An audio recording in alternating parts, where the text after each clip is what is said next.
จำได้ไหมว่าหัวใครเคยหนุนจากพี่ที่ปวดดีเมื่อพี่ได้ฟังข่าวเจ้าแต่งงานแล้วน้องแก้วเจ้าลืมรักเราเจ้าทุยเลยนั่งซึมเศร้าฝากความเหงาใส่ทานตะวัน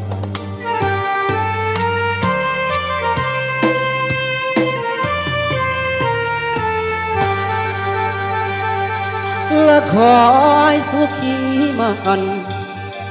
ขอให้อยู่นำกันนะอย่ามีเมื่อมาลายมุนหักของนางยาสุมีบ่อนุน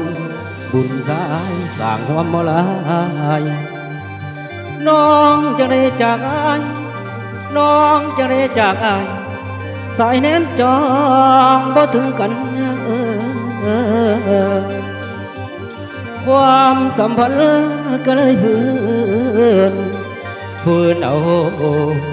ไปนอนสอ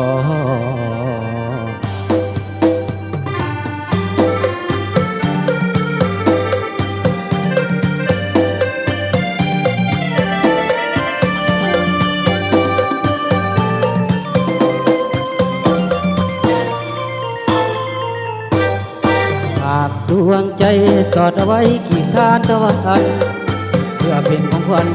ในวันที่เธอสมปองผ่านอุปสรรคพบความรักที่เสื่อม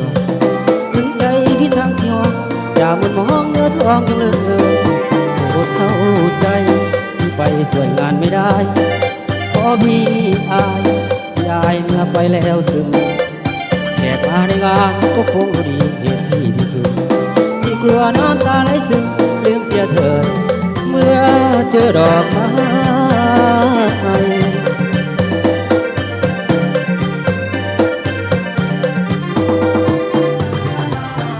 ไปกันแล้วผมบอกมีแววรับคืนมาใหม่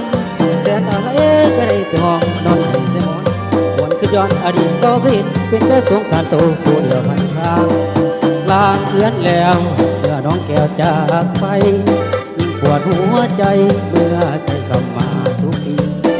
ไม่อ่านน้อเขาต้องขอแม่คนดีว่าเป็นของพี่เถิดหน้านุ่งยาวเศร้าแสนเศร้าเบื่อผู้ชายคนนั้นก็พี่เขาคัน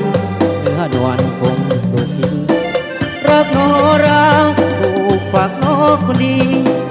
มือน้องพี่ขยี้ใจพี่แลกลานทานตะวันจะอยู่ในทานตะวัน